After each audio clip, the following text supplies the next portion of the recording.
Welcome back to Eliances Heroes, where heroes in business align. To be part of our super community and find out more about Eliances, visit www.Eliances.com.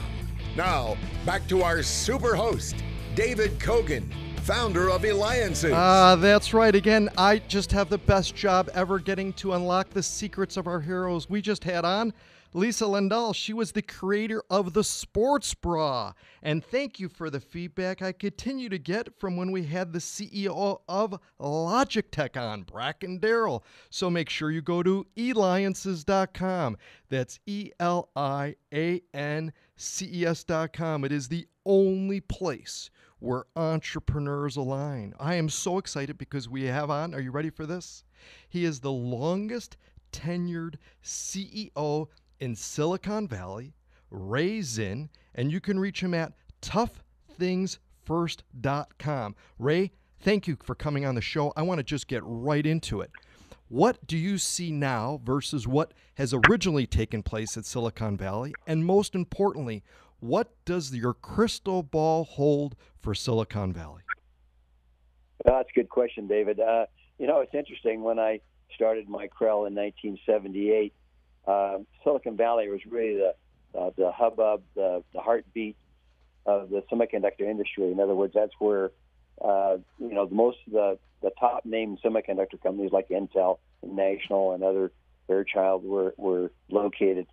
And it was exciting for me to get involved so early in the development of semiconductors. Actually started at Fairchild in 1963. Which was 7 years after the industry actually started, which I think was in 57. And so it was great to be, kind of the pioneer in that fantastic industry.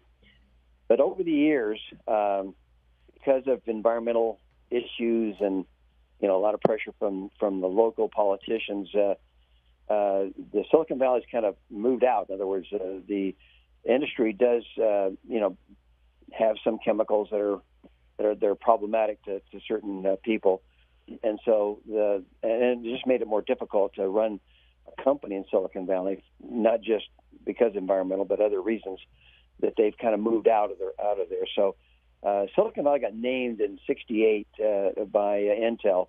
That's when they called it Silicon Valley. Okay. And so now it's more like Software Valley because there are bigger software companies there than there are actually semiconductor companies. What do you think of the future, though? What holds for the future of it? I mean, things have evolved. You've seen so much take place there. You saw the dot-com bubble. I mean, all of these things. Where are things going? Yeah, so well, unfortunately, when the dot-com implosion took place in 2001, a lot of the customers moved out of the United States overseas, and that's really what spearheaded the advancement of semiconductor and electronic technology in China. They took advantage of it. We lost on that game. A lot of people decided to move to China, Apple being one of them, and then that made it more difficult for Silicon Valley because we were kind of a close-knit community back in those days, and so when you think about the industry, it's like 1,400 companies, but only about 5 or 6 of them make up half of the industry, semiconductor industry. And if you look at Silicon Valley and just the semiconductor industry in California, it's smaller than the California wine industry, which is why the politicians don't get real excited about the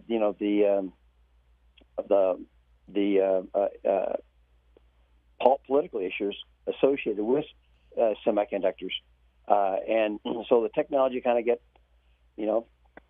pirated away to Korea, and primarily Korea and China, which both of them want to dominate the semiconductor industry, and so that's I think a lot of the fights going on right now with the intellectual property issues and so forth between the U.S. and China is all over what happened in the .com implosion, which happened in 2001. So, but the technology changes every 5 years. So as long as we can kind of stop the migration of technology from the U.S. to China and Korea, or we can slow it down, I think we can regain a foothold in electronics, because so goes the semiconductor industry, so goes electronics. So whoever owns that industry, semiconductor industry, owns electronics. And so we need to stop that the migration of that technology to primarily China, but also to Korea. Excellent. Well, I mean, amazing. And we're going to find out more about Tough Things First, because you're listening to me, David Kogan, host of the Eliances Hero Show. Make sure you go to Eliances.com. That's Eliances.com. Once again, it is the only place where entrepreneurs line, because we have with us Ray Zinn. He is Tough Things First. You can reach him at toughthingsfirst.com, the longest-tenured CEO in Silicon Valley. Ray, talk to us about, you're the author of Tough Things First. What is it all about? Well, back in '84, this is a few years after 6 years after I started the company. People had asked me, "You got to write this down, because what you've done is so unique, and it's different, because I'm not a VC funded company, and bank funded actually, and that's very, very unique. I was the first technical company in Silicon Valley to ever get funded by a bank." And so that's another record that I hold, as you would. So rather than going with the VC funding, I went with bank funding, and ran the company profitably from day one. And so people say, well, how'd you do that? How did you accomplish starting a very highly technical company, electronics company in Silicon Valley, without venture funding? I mean, that's almost like like jumping rope and patting your head at the same time. And I told them it's because I learned to do the tough things first. So it's like eating the ugly frog first thing every day. And so in 2014, I decided to write the book about even us. And, more than 10 years later, 20 years later, sorry, I decided to write the book. And that's how Tough Things First came into existence, is really just because people were clamoring for me to put up the story. And so Tough Things First is a story of how one entrepreneur was able to not use VC funding, but use bank funding to develop a very technical and very capital-intensive company in one of the most aggressive, areas in the world, Silicon Valley. And I did that, and I sold the company in 2015 for $840 million. So here I am, with over 2,500% return on investment. How did that feel when the sale went through for that amount? I mean, you signed the papers, then what? What's going through your mind? I mean, you just sold your baby. I know. Well, I really didn't want to. Actually, the board decided that now is a good time to sell the company. I wish we could have held on for another couple of years, because I think that we'd have done better if we had held on at least until the economy started getting better. But the economy was still struggling back in 2014, actually, when we started looking to sell the company. And so the company closed on August 2015. And, of course, the economy started perking up again in 2017. So we just couldn't hang on, I guess, another couple of years. But it's okay. It's about time for me to go off and do something else. And so I started writing books. I've actually written 2 books. The first one is called Tough Things First. The second one is Zinn of Zinn, which is Zen, Zinn. And I'm on my 3rd book now, which will be published this spring, next spring, I'm sorry.